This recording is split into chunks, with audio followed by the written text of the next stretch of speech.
1 Pedro 2,9 diz assim: mas vós sois a geração eleita. Você é uma geração eleita. Você foi eleita em Cristo antes da fundação do mundo, né? Você é sacerdócio real, nação santa, povo adquirido. Você foi adquirido por um alto preço, querido. Custou o sangue de Jesus. Jesus nos adquiriu. Ele nos comprou através da vida dele.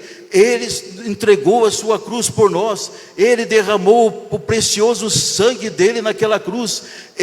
Você foi adquirido, você foi comprado, você é filho, você é herdeiro. Não entristeça o teu coração. Há um poder sobre a tua vida. Custou um alto preço a tua...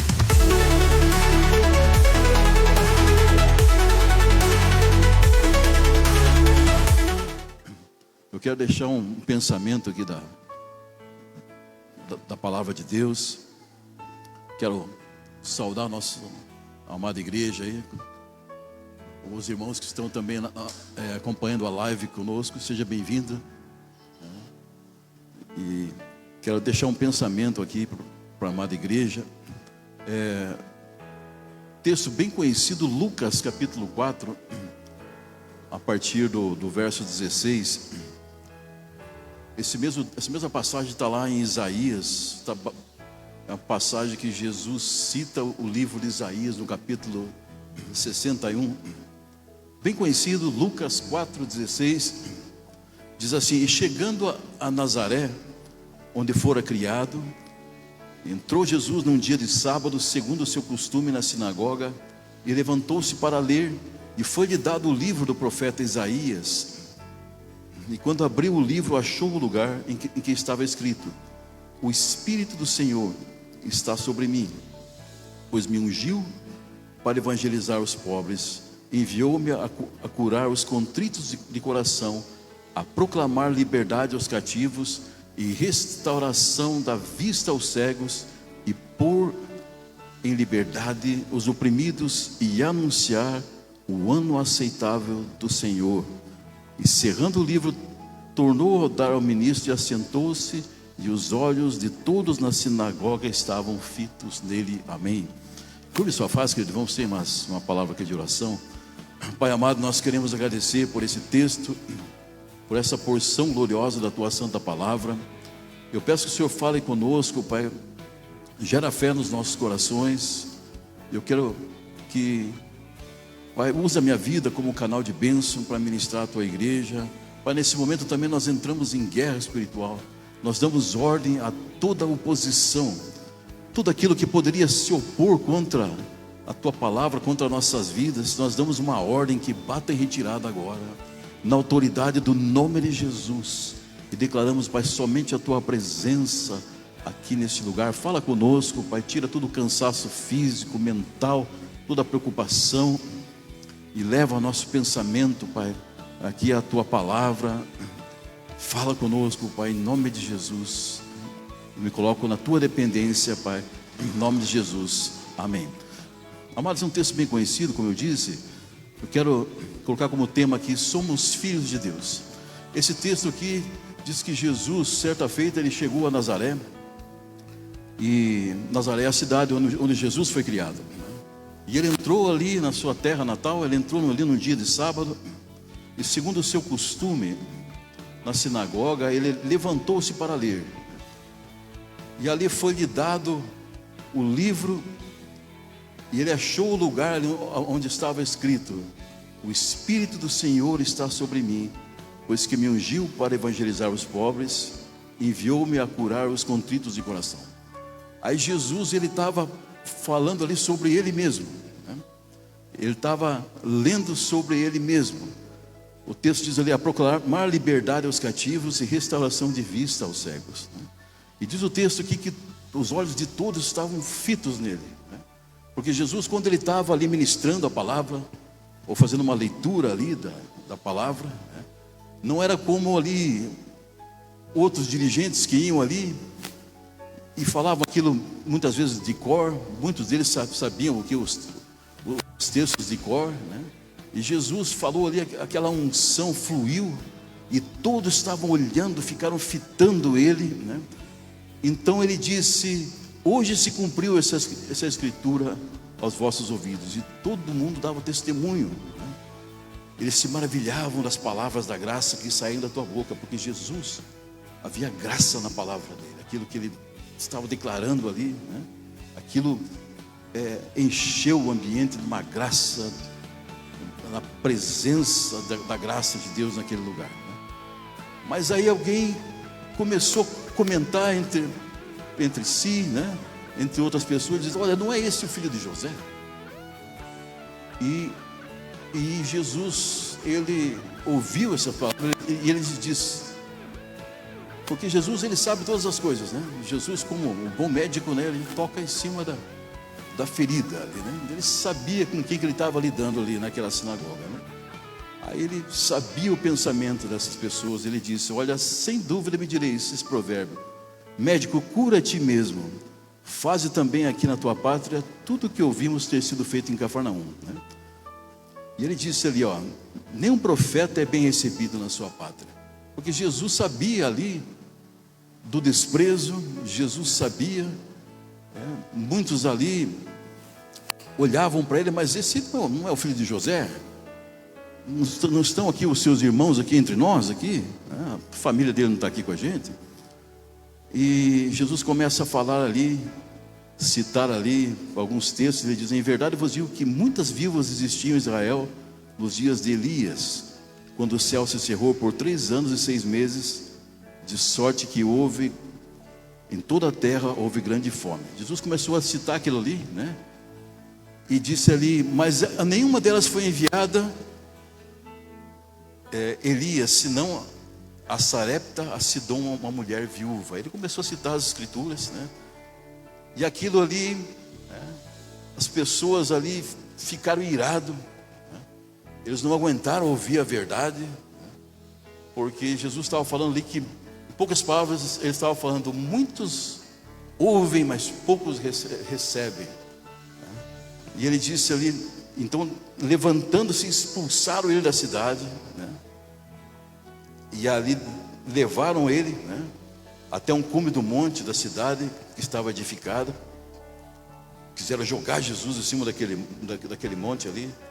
E Jesus passou no meio deles e retirou-se. Essa é a história dessa passagem aqui, né, que aconteceu aqui em Nazaré. Então, mas quero deixar 3 pensamentos aqui referente a esse texto. Primeiro pensamento: nós somos filhos de Deus, né?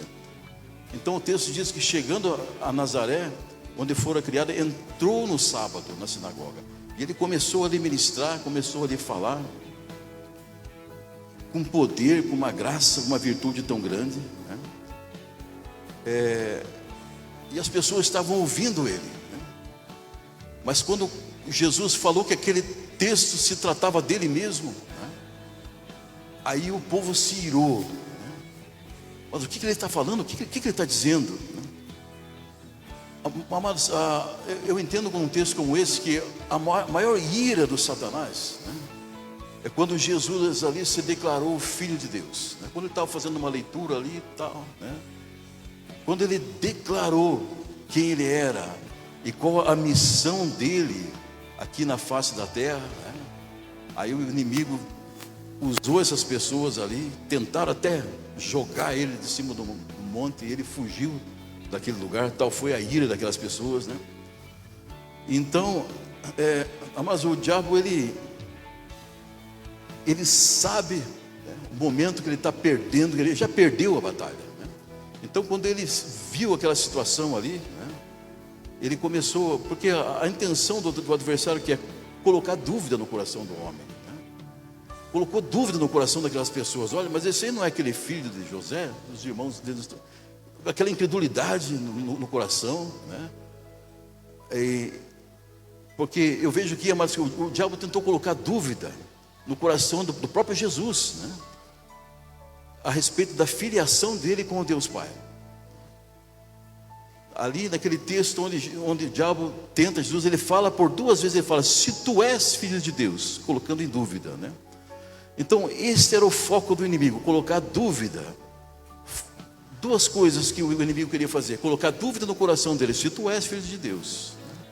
Aí você ouviu que uma administração aqui, domingo passado também, o diabo queria também que ele adorasse a ele. Primeiro ele tentou 2 vezes, ele disse: se tu és filho de Deus, tentou colocar dúvida, né? Depois ele mostrou os reinos da terra e disse: ó, tudo isso eu vou te dar se você me adorar. Então o inimigo, então essa é a estratégia do nosso adversário, né?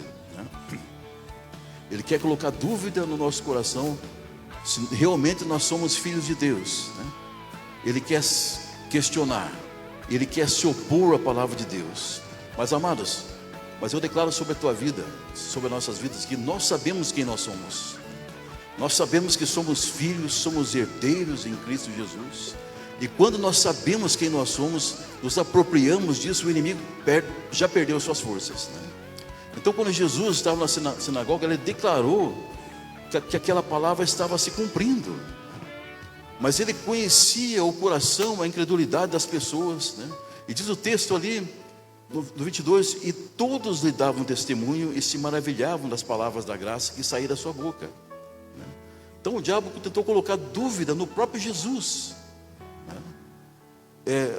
Ali, por ocasião onde ele foi tentado ali, foi levado ao deserto, né? Então ali, ele tentou fazer isso com Jesus, tentou fazer com que Jesus adorasse a ele, né? Mateus 4:13 diz assim: e chegando-se a ele o tentador disse: se tu és o filho de Deus, né, manda que essas pedras se tornem pães. Aí no verso 6, novamente, ele veio com o mesmo questionamento e disse a Jesus: se tu és o filho de Deus, lança-te daqui abaixo, né? Porque está escrito. O diabo conhece a palavra, né? Não crê, não pratica, mas ele conhece a palavra, né? Que aos seus anjos dará ordens a teu respeito e tomar-te-ão nas mãos para que nunca tropeces com o pé em alguma pedra. Então estou tentando colocar dúvida no coração. Aí no verso 9 ele disse: tudo isso te darei. Num momento ele mostrou todos os reinos da face da terra e disse: olha, tudo isso te darei se prostrado me adorares. Aí Jesus deu uma ordem, né? E ele deixou ali a Jesus, né? Amados, nós sabemos, ter aprendido que algo mais valioso que existe é a nossa adoração, né? Quando nós adoramos a Deus, quando nós prestamos a nossa adoração a Deus, né? E então quando você adora, você aprendeu que quando você adora a Deus, você se torna semelhante a Ele, né? Aquele que você adora, você se torna semelhante a Ele, né? Então nós adoramos a Deus e nos tornamos semelhante a Ele. Por quê? Porque a adoração tem que ser em espírito e em verdade. Então Jesus, ele venceu as tentações de Satanás, né? E ele cumpriu o seu propósito aqui na terra. Amados, Deus nos fez através de Cristo Jesus filhos, herdeiros, co-herdeiros com Cristo, né? Reis e sacerdotes, né? Apocalipse 1:5 diz assim: e da parte de Jesus Cristo, que é fiel testemunha, o primogênito dentre os mortos e o príncipe dos reis da terra, aquele que nos amou e em seu sangue nos lavou dos nossos pecados e nos fez reis e sacerdotes para Deus e seu Pai. A Ele seja a glória e o poder para todo sempre. Então, amados, Deus nos fez reis e sacerdotes através de Jesus, né? Mas a intenção, a ação do inimigo qual que é? Colocar dúvida no coração, né? Então aquele dia Jesus estava lendo sobre Ele mesmo na sinagoga, né?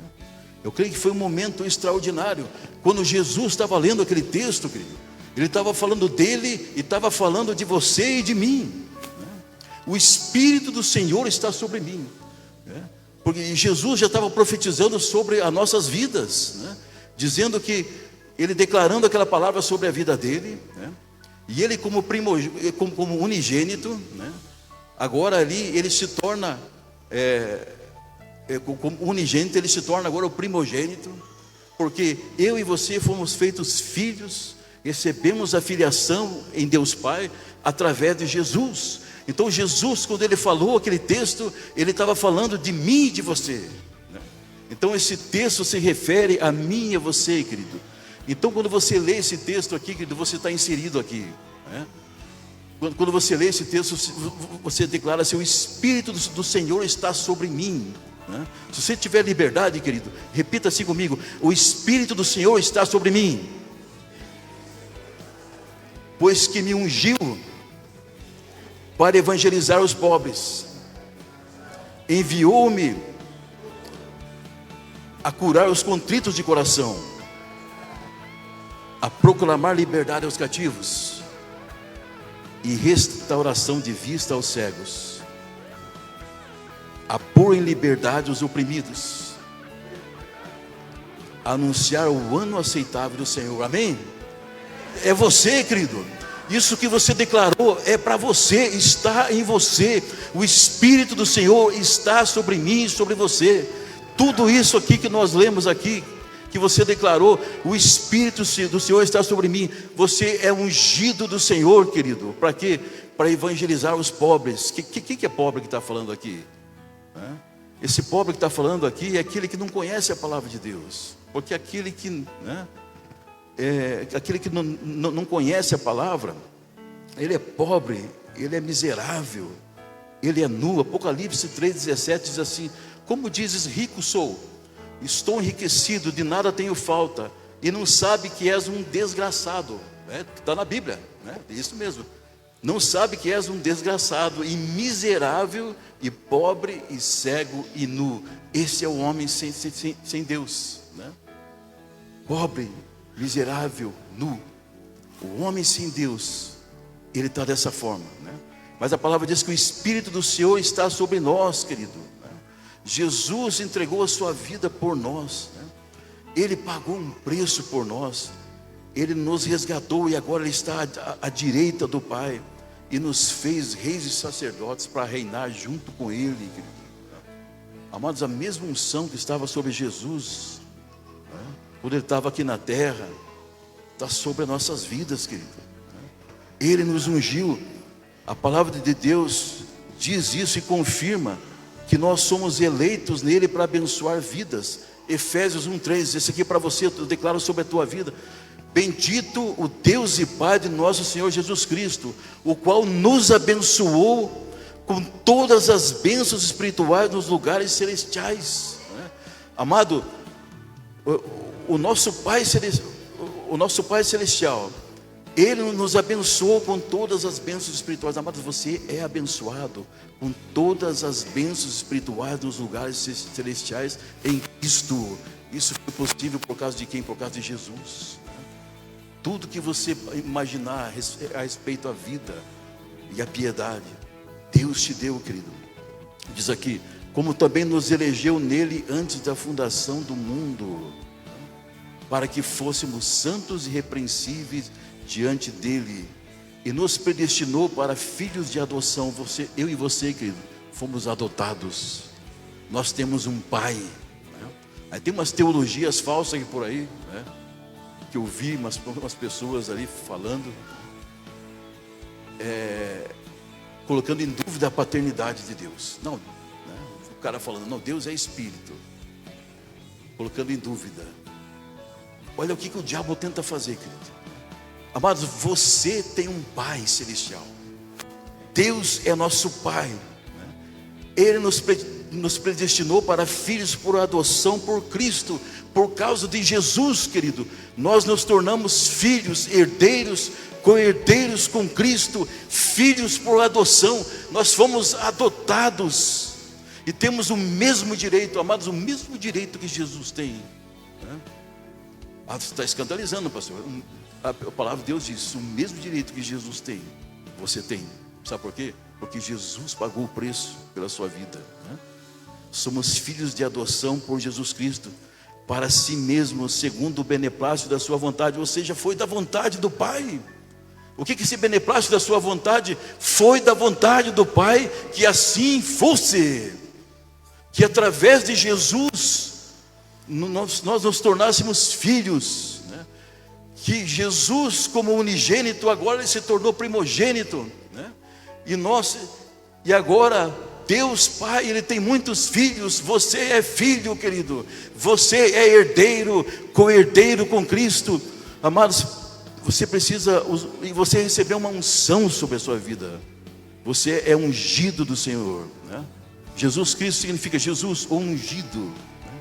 Então eu e você somos pequenos cristos, ou seja, somos ungidos, né? Essa unção foi nos dada através de Jesus. Então eu preciso usufruir dessa unção. Uma coisa é eu ter a unção, outra coisa que é eu usufruir dessa unção. Como que é isso, pastor? Eu preciso crer quem eu sou em Cristo Jesus. Alegra teu coração, querido. Você é ungido do Senhor. O diabo faz de tudo para tentar entristecer. Uma situação aqui, outra ali. Amados, não importa. Amados, nós somos uma bênção. Eu declaro sobre a tua vida, querido, você é uma bênção. Você é um sucesso. Você é ungido de Deus, querido.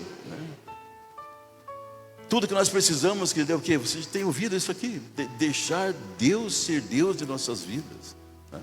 Entrega o teu caminho ao Senhor. Confia nele. O mais Ele fará. Ele já fez tudo a nosso respeito, querido.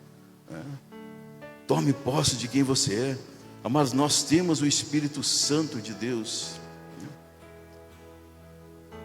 Está sobre as nossas vidas. O segundo pensamento que a palavra que liberta.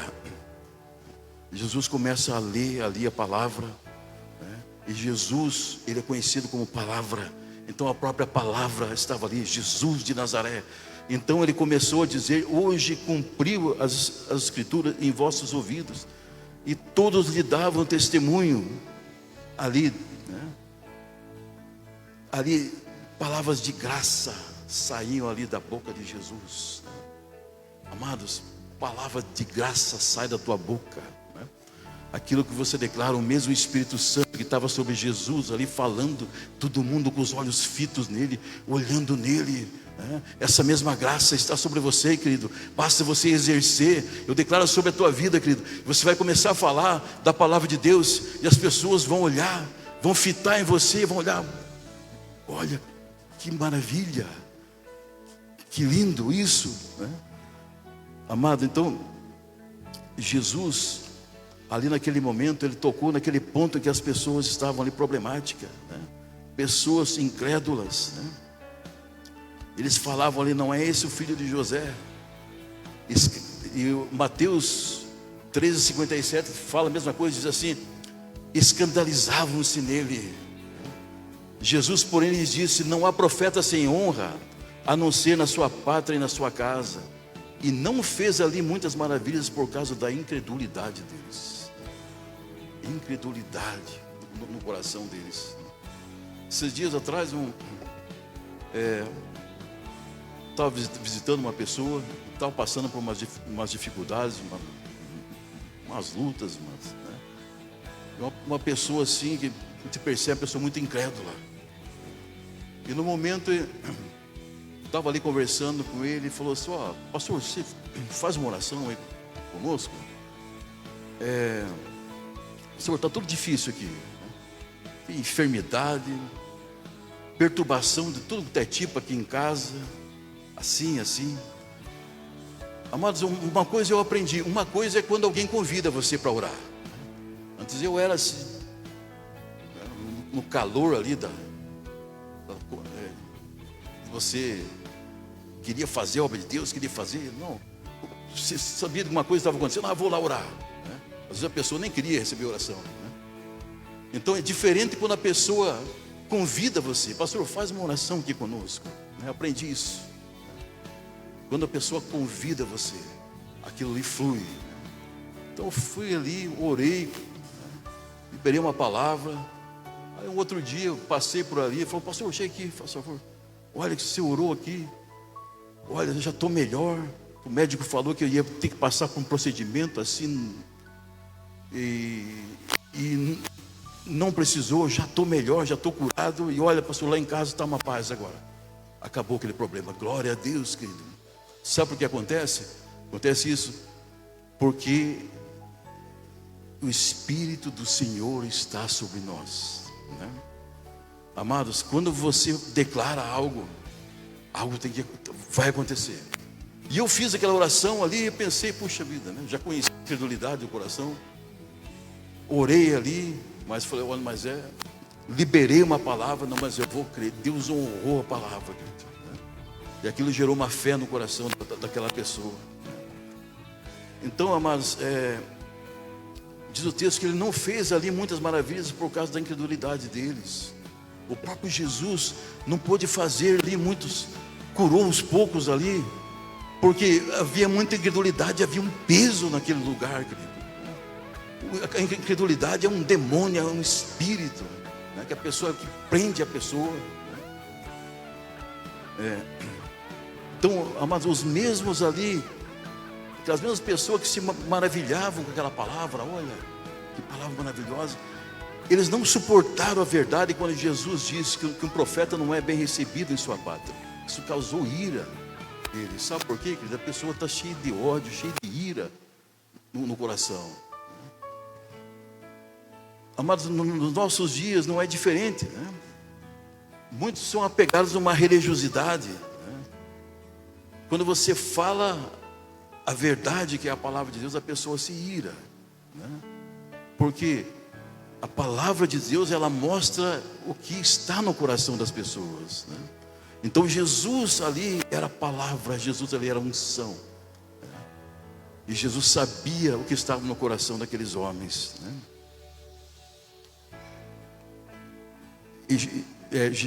João 6,6 diz assim, dizia Jesus, né?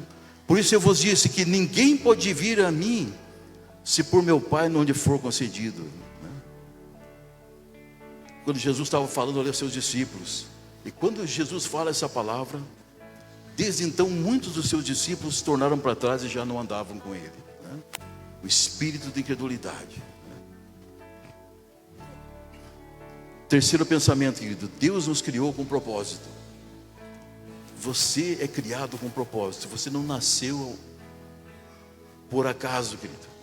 O texto, verso 24 diz assim, e diz, em verdade eu vos digo, nenhum profeta é bem recebido na sua pátria. Em verdade eu vos digo que muitas viúvas existiam em Israel no tempo de Elias, né? Ele citou ali alguns exemplos da palavra de Deus, né?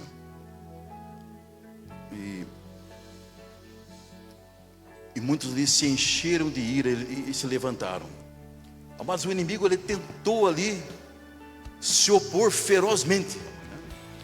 Incitando a ira naquele povo, que expulsaram ele da cidade. Então o diabo sabe, querido, ele sabe quem é você, ele sabe que o Espírito de Deus está sobre a vida, sobre a tua vida. Mas não fique triste muitas vezes, né, se alguém desprezar você, porque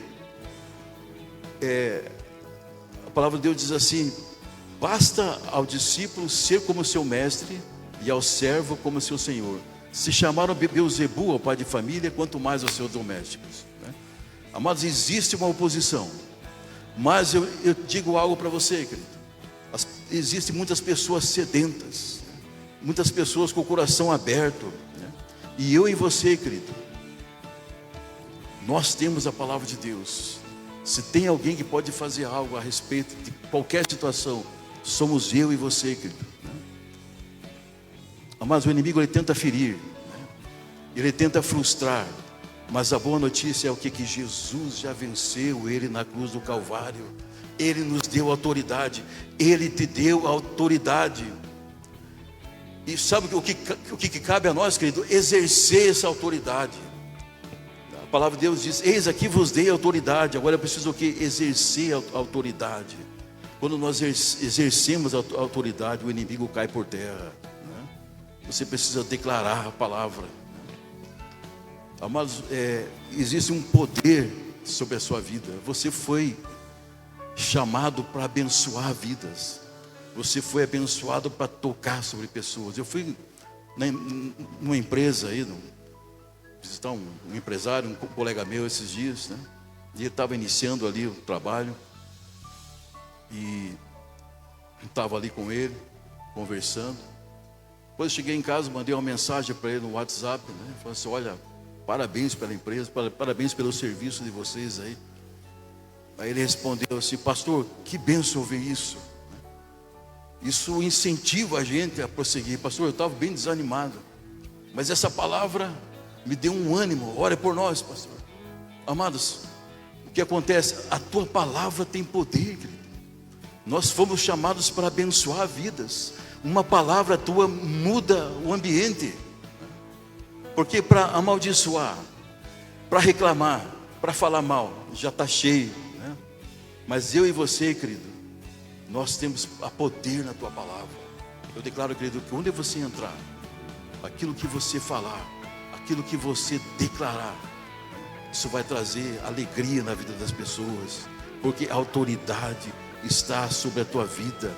Porque quando nós nos apropriamos da obra de Cristo e declaramos a autoridade que nós temos em Cristo Jesus, o inimigo não tem poder.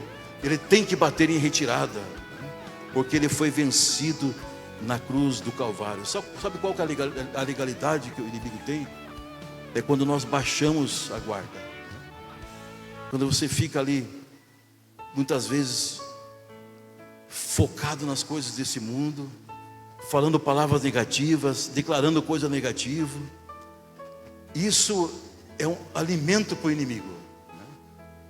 É um prato cheio para o inimigo ver um crente triste. Amados, não pode ser triste um coração que tem Jesus. Eu declaro sobre a tua vida que a alegria do Senhor é a tua força. A tristeza do inimigo não tem poder contra a tua vida. Eu declaro sobre a tua vida que nós somos fortes na unção da graça, da virtude que está sobre nós. Mas o inimigo está debaixo dos nossos pés. Mas nós precisamos exercer essa autoridade que foi nos dada. Então, amado, não entristeça o teu coração. Alegra o teu coração, querido. A alegria do Senhor é a nossa força. Tome posse de quem você é em Cristo Jesus. Alegra o teu coração. Exerça quem você é em Cristo Jesus. Eu declaro sobre a tua vida, querido, que a unção de Deus está sobre você para você viver uma vida extraordinária, uma vida maravilhosa em Cristo Jesus. Não importa a circunstância, querido, você muda a circunstância com a tua palavra. Você vai entrar, tem um texto que diz assim que os lugares assolados serão modificados através da tua palavra, através das nossas palavras. Tome posse de quem você é, há uma autoridade sobre as nossas vidas. Declare essa autoridade. Declare a palavra de Deus na quarta dimensão. Isso que nós temos aprendido aqui. Quando você declara quem você é, o inimigo não tem forças. Você é filho, você é herdeiro, você é co-herdeiro com Cristo. Mas o inimigo tem massacrado tantas vidas, tantas pessoas. E eu e você como igreja, querido, a solução está em nós. Nós temos autoridade para dar um basta nisso, para declarar a palavra de Deus, para abençoar vidas, tocar sobre as pessoas. Deus nos deu autoridade sobre toda a classe de demônios, sobre todas as trevas, querido. Onde está isso? 1 Pedro 2,9 diz assim, que nós somos uma geração eleita. Eu e você, querido, somos geração eleita. 1 Pedro 2,9 diz assim, mas vós sois a geração eleita. Você é uma geração eleita. Você foi eleita em Cristo antes da fundação do mundo. Você é sacerdócio real, nação santa, povo adquirido. Você foi adquirido por um alto preço, querido. Custou o sangue de Jesus. Jesus nos adquiriu. Ele nos comprou através da vida dele. Ele entregou a sua cruz por nós. Ele derramou o precioso sangue dele naquela cruz. Você foi adquirido, você foi comprado, você é filho, você é herdeiro. Não entristeça o teu coração. Há um poder sobre a tua vida. Custou um alto preço a tua vida. Você é importante, você é herdeiro, você é a pessoa mais importante na face da terra. Deus te criou, e diz o texto aqui, para que anuncieis as virtudes daquele que vos chamou das trevas para a sua maravilhosa luz. Por que ele te fez, querido, com um povo, uma nação santa? Por que ele fez tudo isso por mim, por você? Sabe para quê? Para você anunciar as virtudes daquele que vos chamou das trevas para a maravilhosa luz. Ele te comprou Ele te fez nação santa para quê? Para você anunciar. Abra a tua boca, querido. Comece a anunciar a palavra aonde você quer que você esteja. Nós temos aprendido aqui que nós não precisamos pedir, mas trazer a existência. Trazer a existência não só na tua vida, mas na vida das pessoas, né? Você aprendeu aqui também sobre propósito, né? Propósito. Terceiro pensamento que eu estou falando sobre propósito. O primeiro propósito, propósito temporário. Você tem aprendido aqui que é nós anunciarmos a palavra de Deus. E o propósito eterno, nós somos reis e sacerdotes, querido. Você está no propósito eterno. Você é rei, você é sacerdote. Para quê? Para você anunciar a palavra de Deus. Tome posse de quem você é, querido. Isaías 61:4, para nós terminarmos aqui. Diz assim: edificarão os lugares antigamente assolados, restaurarão os anteriormente destruídos e renovarão as cidades assoladas, destruídas de geração em geração. Há poder naquilo que você fala. Pastor, esse bairro aqui é um bairro derrubado. Hoje teve um crime aqui na cidade, num bairro, e todo mundo fala: olha, esse bairro é terrível. Esse bairro morre um, morre outro. Acontece isso, acontece aquilo. Nós como igreja, querido, temos poder de declarar. Por isso que nós estamos orando aqui, né? Relógio de oração, oração pela cidade. Para quê? Para declarar a falência das trevas nesses lugares, né? Tem uns colegas aí que fazem Uber na cidade. Eles entram nesses bairros, falam: esses bairros, aqui um bairro dominado, aqui o outro lugar dominado. A palavra diz que nós edificaremos esses lugares assolados como? Através da oração, querido. Declarando sobre a palavra, declarando sobre essa cidade, declarando sobre os bairros, né? Com ousadia. Você declarar, chegar numa situação, olhar e liberar uma palavra de bênção. Amém, amados? Quero chamar aqui os amados do louvor aqui, para subir aqui conosco. Tome posse de quem você é, querido. Alegra teu coração. Deus nos deu autoridade para governar, querido.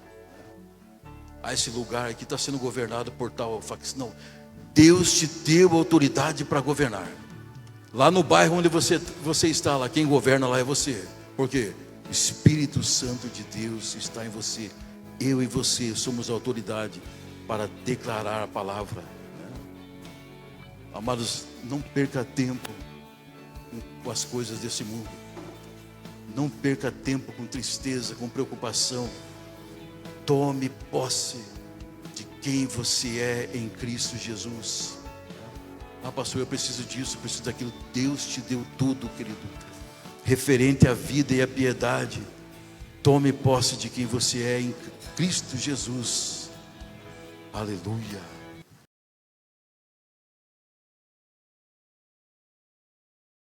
Embaixadores no YouTube. Embaixadores no WhatsApp. Embaixadores no Facebook. Embaixadores no Instagram. E agora no TikTok. Sempre Jesus, Jesus para sempre. Deus abençoando vida através de vida. Glória, aleluia, Senhor.